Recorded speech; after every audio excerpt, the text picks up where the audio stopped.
Good evening. My name is Darcy ADIN. I'm a clinical associate professor at the University of Florida College of Veterinary Medicine, and I'm very honored to be asked to speak to you this evening about diuretics in congestive heart failure.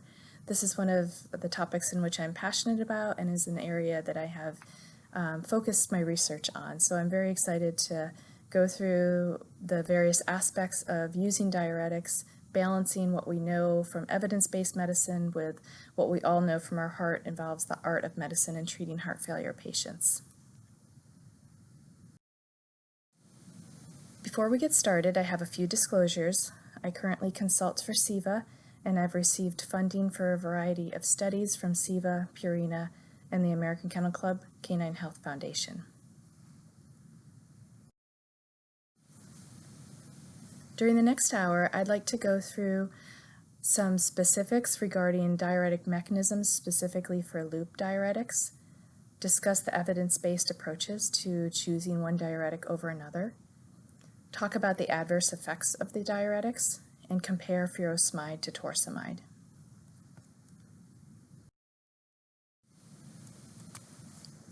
This is Maggie. She's a 10-year-old female spayed Maltese with acute recurrent congestive heart failure.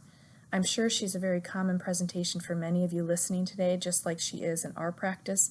We see several dogs present to us for treatment of congestive heart failure weekly. And so this is a situation, a clinical situation that we're all quite comfortable treating, but we might have some slight differences between how we treat the patients. So we might choose between one clinician or another, between one patient and another, we might choose a different diuretic, a different dose, a different route of administration, or a different frequency of administration. And we use what we have been taught by our mentors, by our clinical experience, and the evidence in the literature to help guide and shape those decisions on a daily basis. Despite differences that we might have between clinicians, we can probably all agree that our treatment goals for congestive heart failure patients are the same. We want our patients to live better. We want them to get back from the oxygen cage, back out into the open water, doing the things that they love. We want them to breathe better, and ideally, we would like them to live longer. Like many diseases, we have several ways that we can attack a problem. We can try to prevent the disease, we can try to fix the disease, or we can manage the consequences of the disease. And although there are researchers working on the genetics of mitral valve disease, and there are a few places across the world where one can bring a dog for mitral valve surgical repair, the vast majority of our patients are going to need our medical management for the consequences of their underlying disease, whether it be dilated cardiomyopathy or degenerative mitral valve disease. Most of the time we're not able to fix the underlying problem, and so we are in a situation where we are trying to manage the problems that can occur, the symptoms of that failing heart. So the vast majority of patients with congestive heart failure will end up being medically managed, and we can broadly define the three goals as the desire to improve cardiac output, to relieve or prevent congestion, and to delay progression and improve outcome. And in our practice, this means that most patients are treated with a diuretic, pemobendin, an ACE inhibitor, and spironolactone. A diuretic, of course, is anything that increases urine production, and there are a number of them available to us, not all of which are available or used for congestive heart failure, but loop diuretics are the most commonly used for heart failure and are the most potent of the class. So we're going to spend the rest of the hour talking about the intricacies of loop diuretics. The two loop diuretics that we are most familiar with in veterinary medicine are furosemide and torsemide. Despite their differences, both of these drugs have the same action on the kidney. They are both highly protein bound and therefore must be secreted into the proximal convoluted tubule by organic anion transporters. Therefore, both of them have very limited glomerular filtration. Once they're secreted into the proximal convoluted tubule, they increase prostacyclin production, and this increases renal blood flow and causes peripheral vasodilation. And this may be why some patients breathe easier even before the onset of diuresis. Once into the renal tubule, they travel to their site of action at the ascending loop of Henle and bind to the sodium-potassium 2-chloride cotransporter. Binding to this cotransporter reduces the resorption of sodium, potassium, and chloride, and therefore water is also not resorbed. The lack of resorption of sodium into the medullary area of the kidney reduces the medullary solute concentration gradient, and therefore as the urine passes the renal tubule in the collecting duct, less water can be absorbed in this area.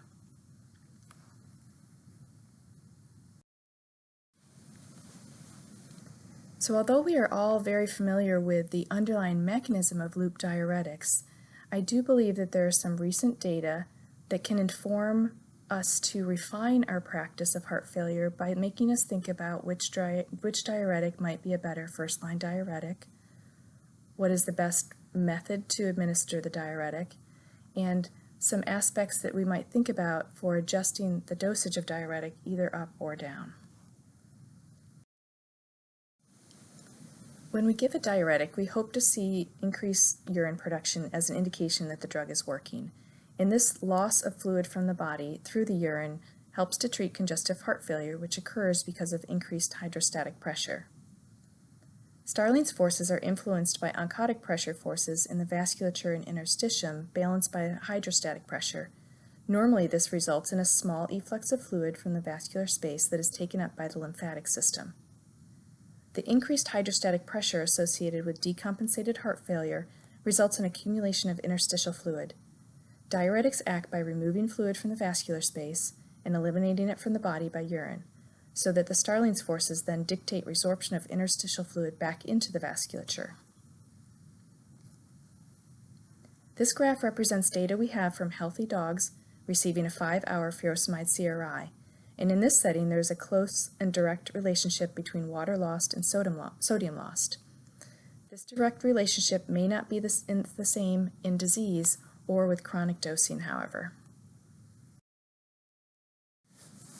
This disconnect with chronic oral dosing of loop diuretics is illustrated in this study out of Colorado State University in healthy dogs.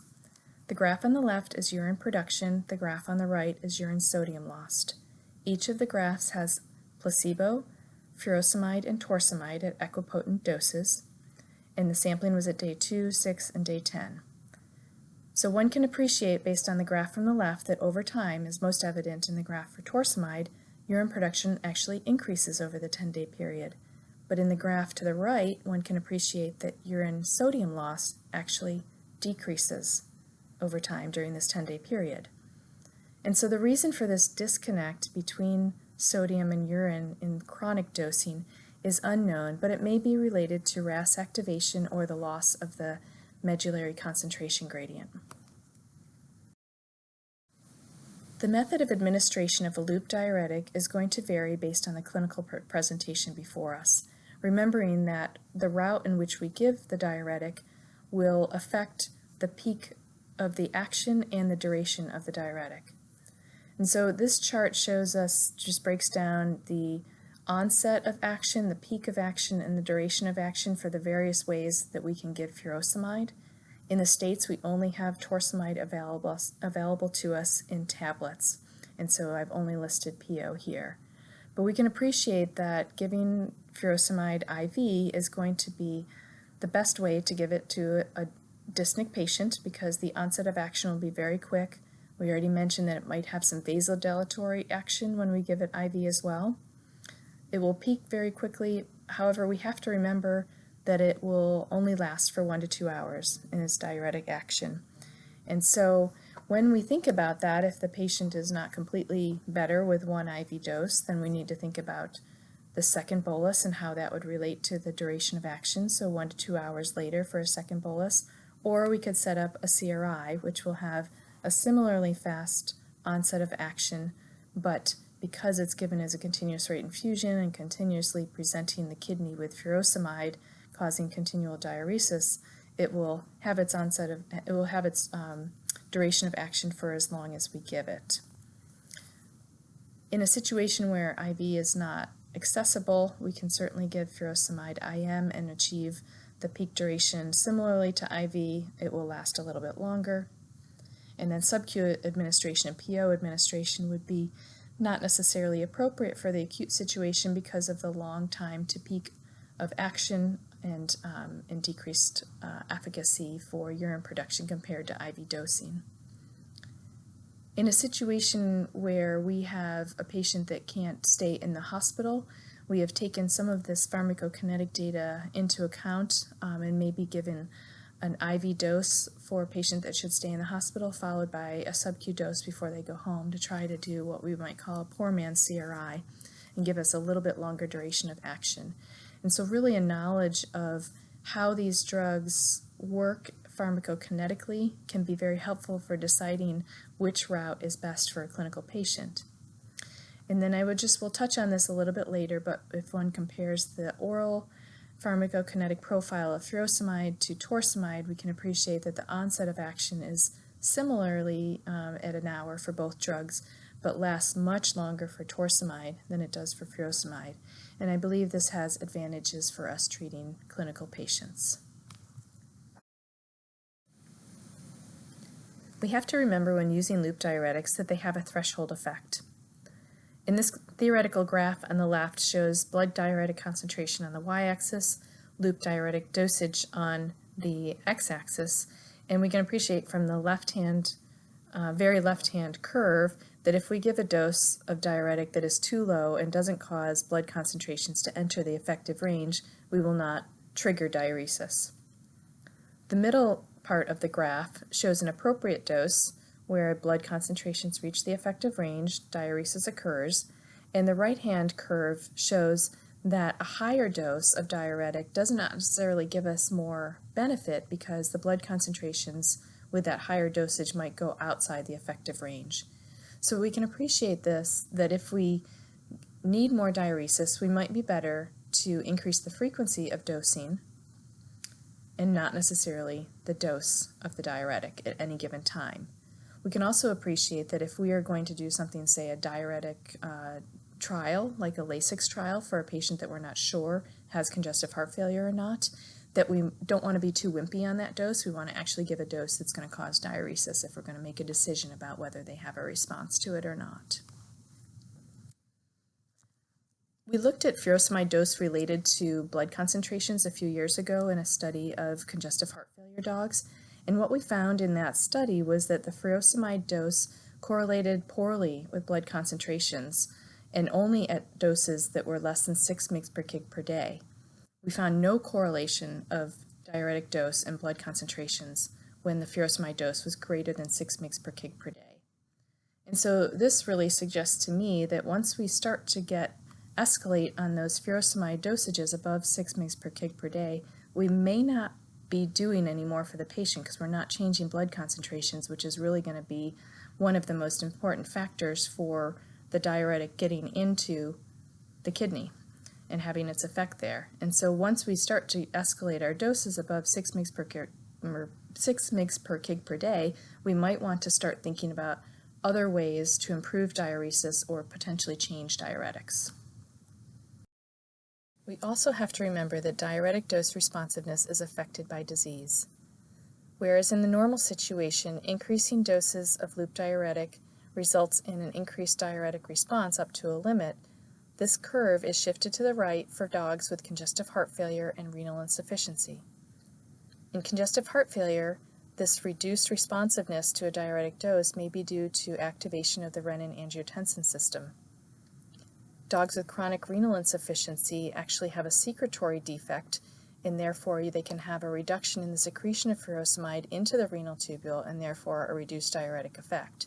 And this is probably because of competition with urea for secretion into the kidney by the organic anion transporters. This may mean that we actually need a higher dose of furosemide in a patient with renal failure, which is counter to what we would typically like to do. I'd like to touch on the different ways in which we can give intravenous furosemide to dogs with acute congestive heart failure. These are both healthy dog studies that looked at the comparison of the same dose of furosemide either given by bolus or given by CRI and characterized the urine volume over an 8-hour period. Both of these studies showed similar results in that for the same furosemide dose, more urine is produced when it's given as a CRI than when it's given as a bolus.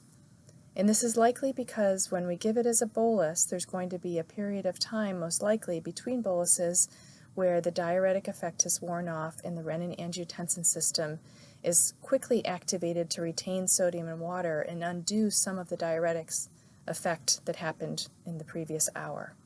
Whereas if we give the dose as we give furosemide as a constant rate infusion, we are continually presenting the kidney with furosemide and not allowing for a period of RAS activation to undo the diuretics that we did. And so we can end up with more urine production. Likewise, we can potentially end up with more dehydration and electrolyte loss in those patients as well. So we have to remember that the drug is doing its job more effectively as a CRI, but we are potentially causing a greater chance for side effects, and so intense monitoring is very important for these patients. The superiority of one method over another has not been established in human medicine, with some studies showing better outcomes with furosemide CRI and other studies not. There have been 2 studies in veterinary medicine that have looked at this comparison of the 2 methods, and I'd like to show you this one study from 2 years ago, which was retrospective and involved 100 dogs and cats that were treated for acute left-sided congestive heart failure. The investigators found that those patients that received furosemide as a CRI ended up receiving a lower total dose of furosemide than those patients that received furosemide as a bolus. Likewise, they found that patients that received furosemide as a CRI got out of the hospital faster than those that received it as a bolus. But also conversely, they found that patients that received furosemide as a CRI experienced greater increases in BUN and creatinine compared to bolus injection. These results are consistent with the healthy dog studies. Furosemide is a drug that causes urination and can volume deplete, which can be beneficial in the treatment of congestive heart failure where we have volume overload. And it's not surprising that a drug that might more effectively and more quickly treat congestive heart failure would be more likely to cause azotemia in some patients. So I think this emphasizes that this may be a more effective and maybe a more rapid way to treat dogs with congestive heart failure, but we have to watch them very, very closely for adverse effects of volume depletion and azotemia. In our practice, we use furosemide as a CRI commonly, but we are very cautious and we watch them very closely. I like it because we can dial up or dial down the dose in response to the patient's blood pressure, hydration status, and blood work, as well as the respiratory response rate to furosemide. So it allows us to really fine-tune the treatments, but we do have to make sure that we watch these patients very closely because they are at risk for becoming more dehydrated when we give a diuretic in a manner that can cause it to be more potent. Once our patients have recovered from an acute congestive heart failure episode, we need to decide what the correct oral dose is to send them home on. And academically, the correct dose could be defined as the lowest dose that relieves congestion without causing side effects. And while this theoretically sounds great, sometimes that can be difficult in practice. And so we typically if we go to the label recommendations, furosemide has a pretty wide label dosing recommendation of 1 to 4 mg per kg Q8 to 24 hours. I typically start at 2 mg per kg Q12 hours. There are 2 approved formulations of torsemide in Europe. Upcard is approved for the first or second intention heart failure treatment at 0.1 to 0.6 mg per kg Q24 hours. And Isomed is approved for first intention congestive heart failure treatment with 2 doses depending on whether the edema is assessed to be mild or moderate.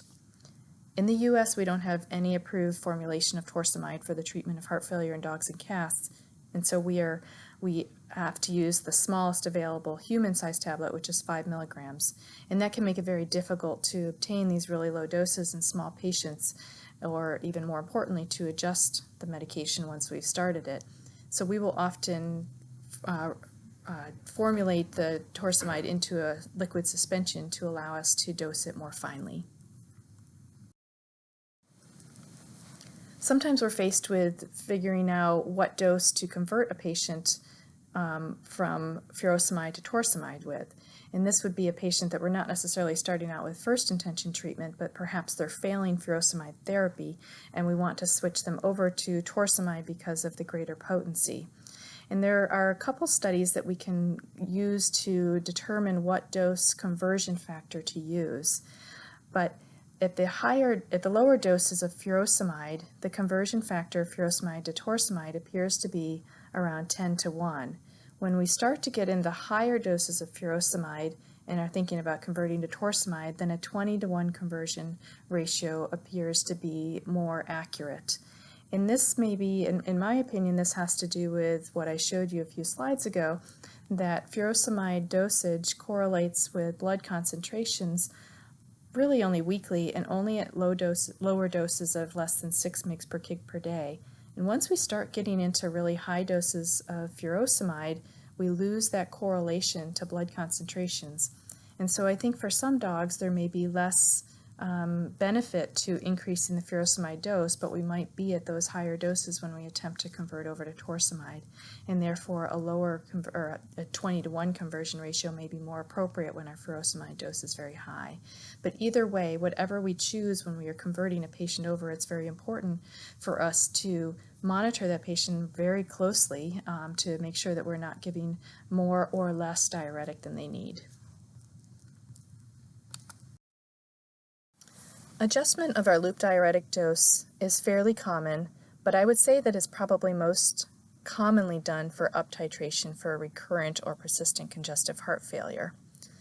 I can at least speak for our practice in that down titration of a loop diuretic dose is relatively uncommon.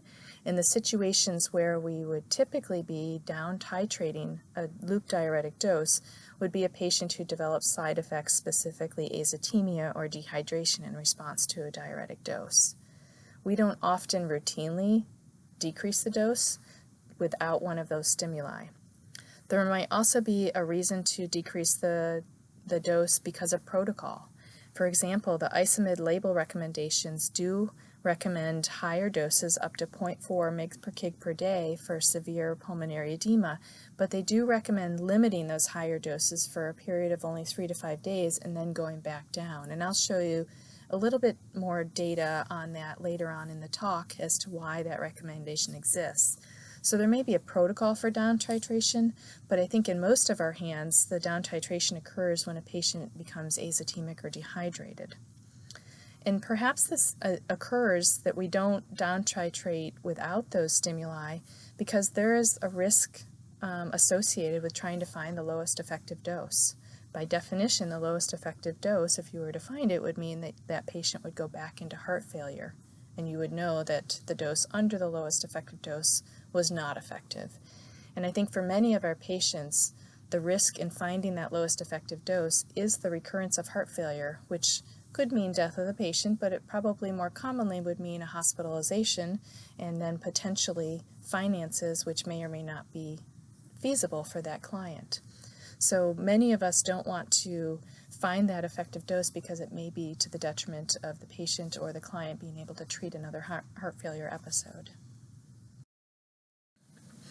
But I think we should think a little bit more about trying to do this on our clinical patients. I'm not aware of any studies in veterinary medicine that have explored this lowest effective dose and whether this impacts outcomes, but there are a number of studies in human medicine that have shown that higher furosemide doses negatively impact outcome in people. And this is a paper it's a spin-off from the Ephesus trial that just came out a month ago in Circulation. And in this paper, they showed that reducing the diuretic dose in patients treated with eplerenone was beneficial to outcome. So this study again reiterated that a higher loop diuretic dose was associated with a worse prognosis in people with heart failure. And then those patients that had eplerenone, being a mineralocorticoid receptor blocker, those patients that had eplerenone added to their regime were able to have a decrease in their loop diuretic dosage, and that was associated with reduced morbidity and reduced mortality.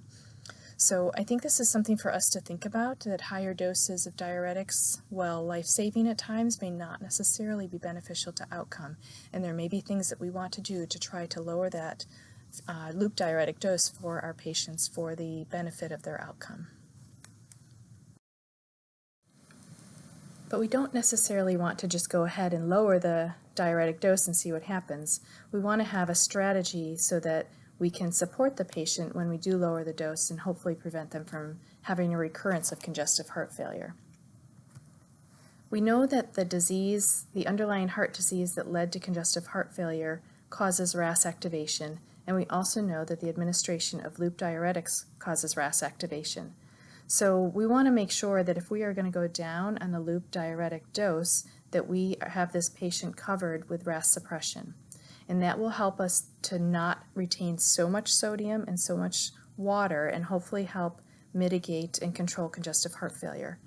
In our practice, comprehensive RAS suppression means using an ACE inhibitor and spironolactone together. One could also use an angiotensin II receptor blocker and spironolactone together, but we know that both ACE inhibitors and angiotensin II receptor blockers in people and in dogs are associated with about 30 to 40% aldosterone breakthrough complication. So since we don't know which patients might be in that 30 to 40%, we want to make sure that all our patients are covered with a mineralocorticoid receptor antagonist such as spironolactone. So both of those drugs together are going to comprehensively suppress the RAS and help us to gain better control of the heart failure situation, in which case we might be able to lower the diuretic dose. I'm also quite aggressive with my pimobendan dose. This medication is very useful for the treatment of acute congestive heart failure and the long-term benefit as well. So if I'm going to try to scale back on my diuretic dose, I'm going to concurrently increase my pimobendan dose to help to lower intracardiac pressures. And this might be adding a third daily dose of pimobendan, or it could be increasing the dosage at each administration. But I don't hesitate to do this. It's a move that's associated with very few side effects and can be very helpful in controlling heart failure. I also frequently use arterial vasodilators to help reduce afterload in patients, especially with mitral regurgitation. And so amlodipine is my go-to drug for this. It's a direct arterial vasodilator as a calcium channel blocker, and it's going to help unload the left ventricle. If it's going to make it easier to pump forward, then more blood will leave the aorta, and less blood will be pumped backward into the left atrium, and that will help with my left atrial pressures. So I really want to unload that left ventricle and make it easier to go forward rather than backward. We'll also take a close look at the dietary sodium that our patients are getting. We want to make sure that they are not receiving high salt snacks or treats that might be counteracting the diuretic dose that we use. And we may also move to have some degree of sodium restriction in the dietary food that we're feeding the dog to try to help with our diuretic need and help us to reduce the amount of diuretic that we actually are required to use in that patient to control the congestive heart failure. Sometimes we'll use all of these strategies together, or we might pick one or two as we make a dose reduction. But regardless of which approach we use in these patients, close monitoring is absolutely essential.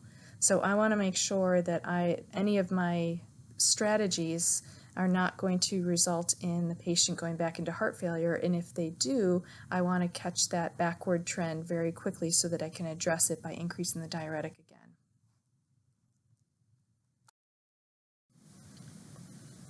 So for us, close monitoring involves a very heavy weight on respiratory rate monitoring.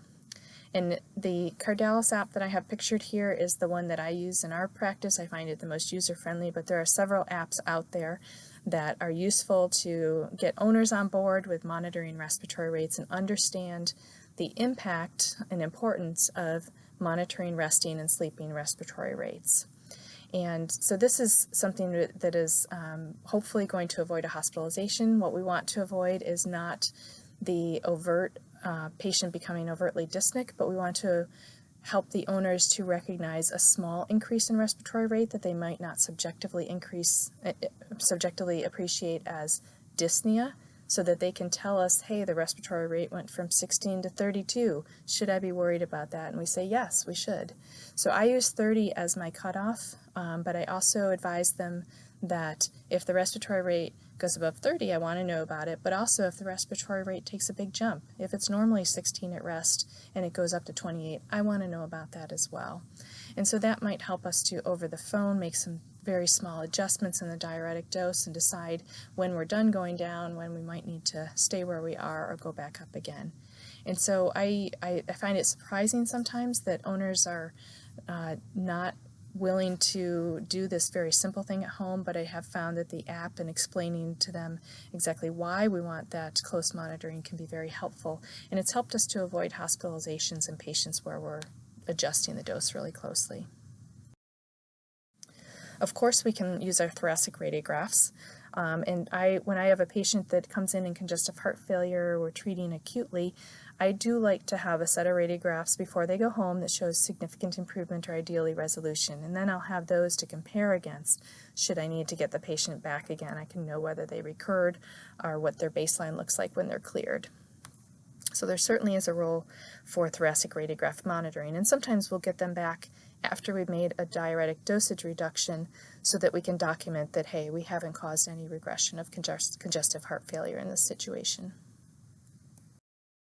I also think there's value in utilizing NT-proBNP for monitoring congestive heart failure, and this is a nice study from a few years ago that showed for these congestive heart failure patients, the dogs that were able to have their BNP lowered below 965 with congestive heart failure treatment had a significant improvement in 12-month survival compared with those patients that couldn't get their BNP below 965. And so I think this can have some value in telling us whether we have achieved a benchmark with our congestive heart failure treatments that might be associated with improved survival or at least absence of congestive heart failure over a 12-month period. So diuretics are life-saving. We all appreciate that patients would not be able to be adequately treated for congestive heart failure if we were not able to give them a diuretic. However, they are a little bit of a necessary evil. Diuretics do have adverse effects, and this is why I think we should try to think a little bit more about finding the lowest effective dose for our patients. Quality of life may be more important for people with excessive urination, but it can certainly be important for our patients because they have owners who have to deal with the excessive urination. So we may need to adjust the dose or the frequency or the timing of diuretic administration to help reduce the excessive urination that can occur. The other adverse effects of diuretics we'll go through in a little bit more detail in the next slides, including RAS activation, dehydration, electrolyte derangements, and loss of efficacy. We know that diuretics activate the RAS, and this is again from that study from Colorado State University that looked at equipotent doses of furosemide and torsemide, and I'm just going to show you the furosemide graphs here. This is a relatively normal dose of furosemide, 2 mg per kg q12 hours for 5 days orally in healthy dogs. And these graphs represent what we call a RAS fingerprint. They're essentially ball graphs that show you the concentration of each of the RAS metabolites based on the size of the ball that you see here, the sphere. Red ones are the maladaptive ones, blue ones are inert, and green ones are good. So this is with the concentration of angiotensin 1 being a little bit greater than angiotensin 2 and aldosterone in this patient at baseline. After 5 days of a normal typical dose of furosemide, we can see that angiotensin 1, angiotensin 2, and aldosterone are significantly increased. So furosemide itself activates renin-angiotensin-aldosterone system. This is another study from a few years ago that showed that intravenous diuretics also activate the RAS. So these were anesthetized healthy dogs that received furosemide, and this was the study where they compared intermittent bolus to continuous rate infusion, and they showed compared to placebo there was increases in renin and increases in aldosterone in both methods of administration. So previous slides show that oral diuretics activate the RAS, this slide in this study shows that IV diuretics activate the RAS. Diuretics can contribute to volume depletion, causing azotemia and worsening renal function.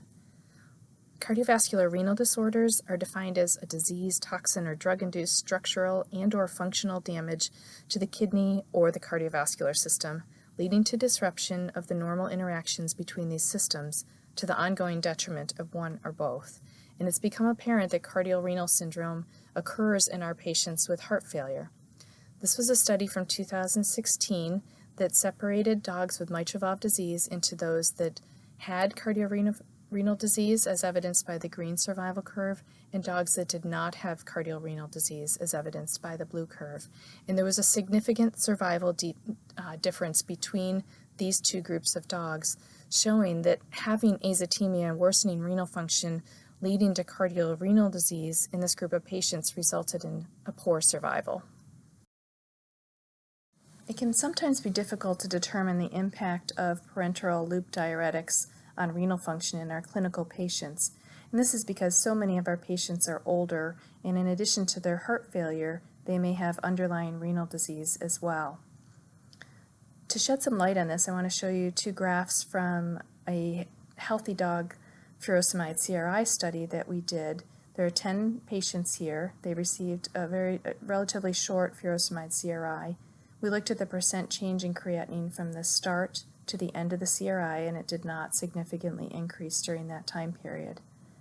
Then we looked again 24 hours later after the CRI was finished, and as a group they had a 22% increase in their serum creatinine levels 24 hours after the furosemide CRI was stopped. So this was surprising to us. This is also not a time point that we typically clinically sample in our clinical patients with heart failure, because once they don't need IV furosemide, we send them to the home environment. But it does raise some concerns and questions as to whether acute kidney injury episodes might occur in our patient population that we're treating, and perhaps go unnoticed because we're not sampling them and catching maybe a delayed increase in creatinine levels. And this might be concerning because some of these patients, in addition to having some underlying renal disease, might be in the hospital for longer or receive higher doses of parenteral furosemide than this healthy dog study showed. And we hope that future studies will help us to identify what the risk factors are for development of delayed azotemia in heart failure patients, whether it be furosemide dose or underlying renal function or duration of administration. There may be many factors that predispose some patients to becoming azotemic.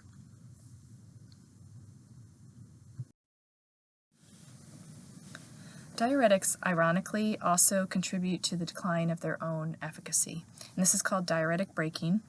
This is an example of a urine volume curve from, again, a healthy dog study receiving a 5-hour CRI of furosemide, and we can see that within the first hour there is a pretty significant increase in urine volume, but that tails off very quickly, and so we're about 50% of the peak by 2 or 3 hours. And so this is what is termed diuretic braking, a reduction in urine production after a period of time of administration of the diuretic. This is a study from 2007 looking at a similar thing with urine volume for furosemide given orally this time. And so the solid line, which with the dark triangles, is the amount of urine production with furosemide dosing on the first day. The x-axis has the hours throughout the day. So we can see that our peak for furosemide was about 8 mils per kilo per hour at about 2 to 3 hours, and then it tails off very quickly and it's almost back to baseline by 6 to 8 hours.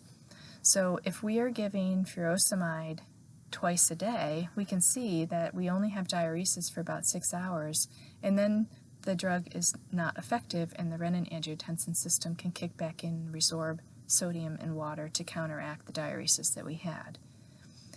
Interestingly, then they did the same urine volume at day 14 after chronic 2-week dosing of furosemide, and we can appreciate that the peak urine volume is only 5 mils per kg per hour, as evidenced by the dashed line and the open triangles.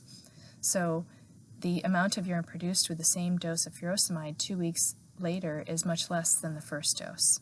So both of these studies illustrate that furosemide exhibits diuretic breaking with chronic administration, and it reduces its own effect over time.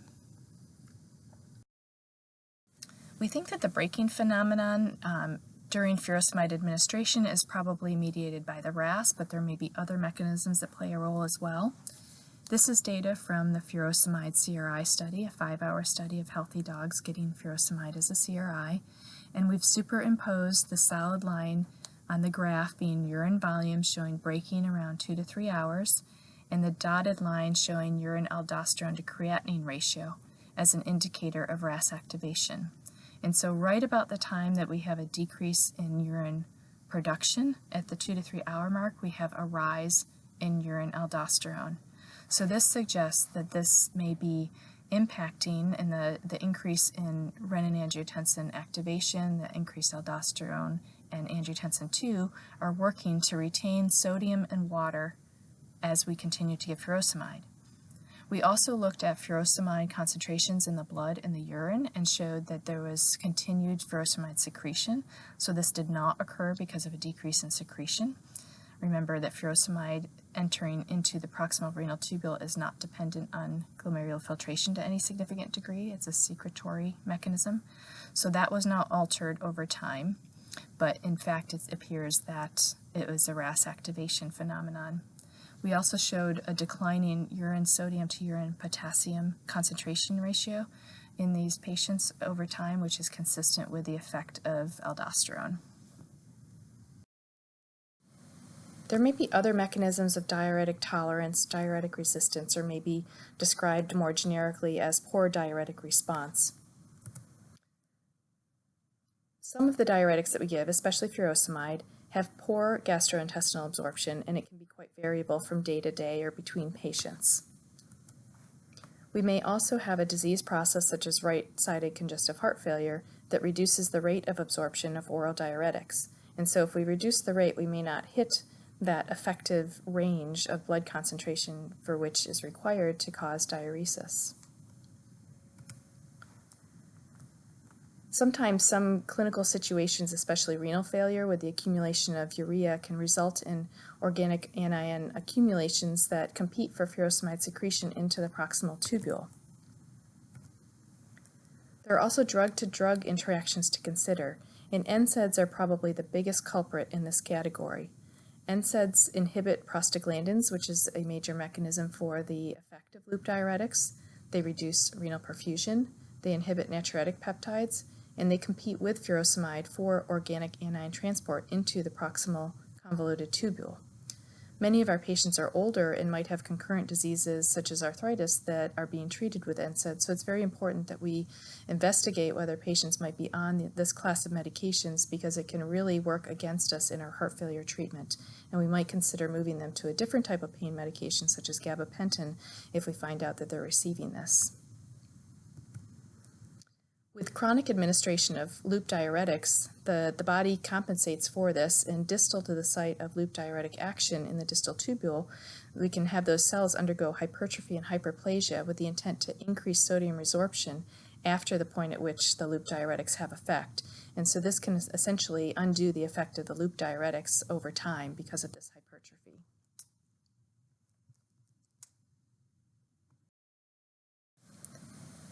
So let's summarize the adverse effects of diuretics and what we can do to try to mitigate these adverse effects in the clinical patient. I think this is where a little bit of the art of medicine comes in as we try to address these effects in each individualized patient and provide a personalized medicine plan. One of the adverse effects that we've touched on is activation of the renin-angiotensin-aldosterone system by diuretics. And this can work against us because these metabolites will then increase salt and water avidity and help to counteract the effects of diuretics. So we can make sure that when we're treating a patient for congestive heart failure, we are using a comprehensive RAS suppressive approach. So this multifaceted approach will involve either an ACE inhibitor or an ARB, in addition to spironolactone to help address any aldosterone breakthrough that can happen. We We want to make sure that we avoid excessive diuretic use. And while an actual study looking at whether high doses of diuretics activates the RAS more than low doses has not been done, it does make sense that if we more aggressively volume deplete a patient, that we will probably end up with more RAS activation, and that will work against our heart failure control. So trying to make sure that we're using enough diuretics but not too much can be very helpful.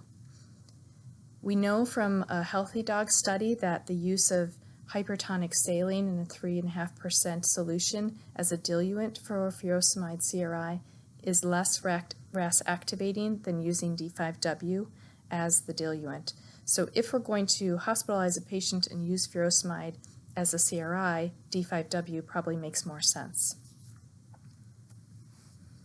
We know that diuretics, while they're life-saving, can cause volume and electrolyte depletion and lead to azotemia. And so again, striving for that lowest effective dose is going to be really helpful to make sure that we don't over-volume deplete our patients when we're treating them. This is going to be accomplished by really close patient monitoring, looking at hydration status, monitor indicators of renal function and electrolyte concentrations. I will, as I mentioned earlier, optimize my inotropic support of the patient with pemobendin, and I will do this in an attempt to make sure that I don't have to use more diuretic than I would like to, than I need to. If we are becoming electrolyte depleted and we're monitoring blood work to find this out, then we'll go ahead and we'll supplement, typically with potassium supplementation in that case. And then I also advocate utilizing paracentesis if we have third spacing of fluids in the abdominal cavity. So if we have ascites or pleural effusion, then I think it's best to remove that fluid manually rather than ask a diuretic to remove it into the vasculature and then out the kidneys. It will require a much higher dose of diuretic to do that and is not as effective. So if we can remove some of that heart failure fluid manually, then we can reduce the need for higher diuretic doses. And then our last effect of diuretic breaking, reducing the efficacy of the drug itself over time, or tolerance, or an actual resistance to diuretic, can be addressed in a number of different ways. Our first response is probably to escalate the dose of diuretic to see if maybe we just aren't giving enough. We might also utilize sequential nephron blockade. So if I have a loop diuretic on board and I already have spironolactone on board, and remember we talked about the distal hypertrophy of those cells to retain sodium, if I give a diuretic that will inhibit that distal tubular sodium resorption, such as a thiazide, then I can cause even more diuresis. I am careful if I do this because now I am blocking the ability of the nephron to resorb sodium and water at nearly every site. So I am more likely to cause excessive dehydration and volume depletion in that patient if I use sequential nephron blockade. So we will do it sometimes, but we do it with caution and with very close monitoring. If our patient's on NSAIDs, we want to stop those because those can really interfere with our diuretic function.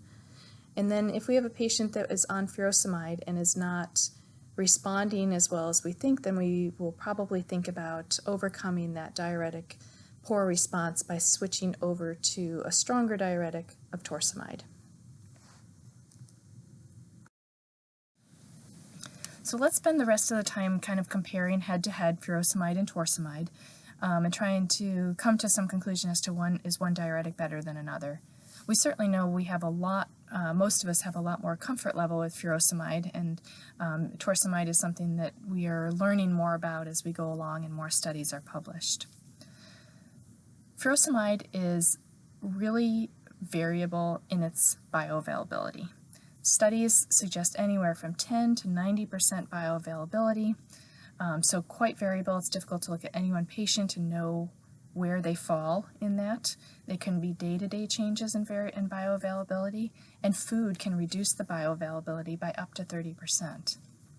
Torsemide, on the other hand, has very high bioavailability, and perhaps more importantly, it's consistent. So it doesn't change with disease processes, it doesn't change with food, and so we can be pretty confident about the dose we give is actually going to get to the bloodstream. As I mentioned earlier, at least in the US, we only have torsemide available orally, whereas furosemide we have the parenteral version as well. Furosemide, and when we give it orally, lasts for about 6 hours, whereas torsemide lasts about 12 to 24 hours. And so this is going to give us better diuretic coverage throughout the day. Again, we can appreciate that if we're giving furosemide twice a day, then we're going to have a period of 6 hours of diuresis followed by 6 hours of RAS activation, and so on and so forth. Whereas with torsemide, we can have near consistent diuresis throughout the day. Both of them are highly protein bound. However, there are differences in their dissociation constant. So furosemide has a pKa of 3.8, which means that it is a strong acid. It has more affinity for those organic anion transporters and therefore is secreted into the proximal renal tubule very rapidly. Torsemide, on the other hand, has a high pKa, which means that it's a weak acid. It has less affinity for the transporters and therefore is slowly secreted into the renal tubule. And this accounts for the longer duration of action of torsemide compared to furosemide. And then we've already talked in several slides about the relative dosing. Probably furosemide is 10 times more potent than, 10 times less potent than torsemide at the low doses, and the conversion is 1 to 20 at the higher doses of furosemide. So I'd like to show some of the pharmacokinetic, pharmacodynamic data that is out there for torsemide as well as furosemide. This is a study from 2016, which was a modeling study based on normal patients. And in this study, they, after modeling of the PK/PD in the healthy dogs, they determined that the best, most efficient dose was probably 0.1 to 0.2 mg per kg torsemide, and this is very consistent with the label dose that is out there now. This is a dose response curve from a study that was just published a few months ago in 2020. And again, it looks very similar to the curvilinear dose response curves I showed you earlier in the hour. We can see that in general it's a direct relationship. As we increase the dose of torsemide, we increase the urine volume. And this is where the mild dose recommendation occurs for mild pulmonary edema. Around 0.1 mg per kg produces a very consistent amount of urine. If we go up a little bit higher to 0.2 mg per kg, we produce again a very consistent amount of urine, and that's where the dose range, the dose recommendation for severe pulmonary edema comes from. But what I want to point out is that as we go higher in the torsemide dose, we still continue to produce more urine volume, but there is more variability in the patients than there was down here at a lower dose. And so this is the rationale for the dose recommendation that you can use a higher dose of 0.4 mg per kg per day for a short period of time. The reasoning is that we don't know whether we might be treating a patient that is a super responder and produces a large amount of urine. So to try to avoid dehydration and volume depletion at those high doses, the recommendation is to use them for a short period of time, treat the severe edema, and then back down to a lower dose. This is from that same 2020 paper, and I just wanted to show this similarly to the last graph to emphasize that the high variability in urine production is a class effect. It's the same with torsemide as it is with furosemide.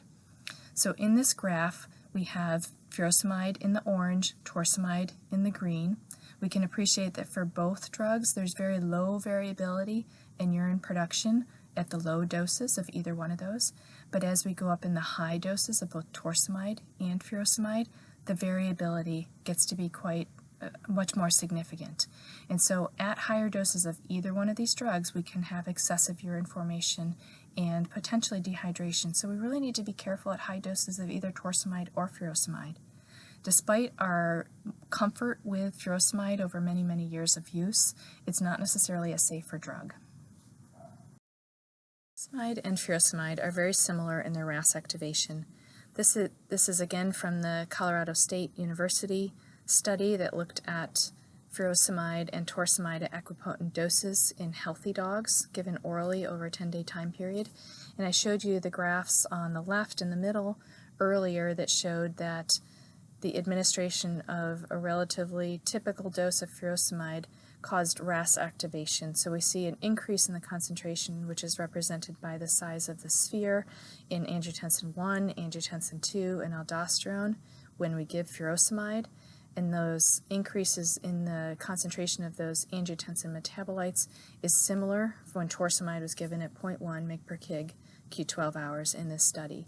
So both drugs, again, this is a class effect, both drugs activate the RAS, and so we can have adverse effects of RAS stimulation when we give either one of these loop diuretics.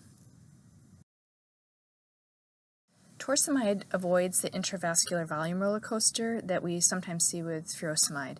I mentioned earlier that if we give furosemide orally, it has diuretic action for about 6 hours, and if we're only giving it twice a day, then we've got another 6 hours during which the RAS can counter that and retain significant sodium and water and undo our diuretic effect. So we can end up with an increase in diuresis followed by a decrease in diuresis and volume retention and an intravascular volume roller coaster. Torsemide has a longer duration of action, 12 to 24 hours, so when we give it once to twice a day, we don't leave any period of the day where the body is unprotected and the RAS can counter the diuretic action. And this is probably because of the higher ratio of blood diuretic to urine diuretic that torsemide shows as compared to furosemide, and this is something that we showed in our 2019 paper of patients with congestive heart failure. This higher ratio indicates a lower secretory rate. Urine concentrations were the same, but blood concentrations were higher for torsemide. And these results suggest that the diuretic response profile of either diuretic depends on their urinary excretion rate, and that the difference in the diuretic response between torsemide and furosemide may be explained by the different transfer rate of the drugs from the plasma to the nephron. In people, the Niagara effect is the description of needing to use the restroom very urgently after receiving a diuretic. And this is most prominent with furosemide, where the onset of action is within an hour and then you have to urinate a lot after that dosing. Torsemide, because of this slower secretion of the drug into the renal tubule, it causes a smoother diuresis and so avoids this Niagara effect that can be seen with furosemide, which is important to people. Torsemide appears to also be associated with less breaking phenomenon than furosemide.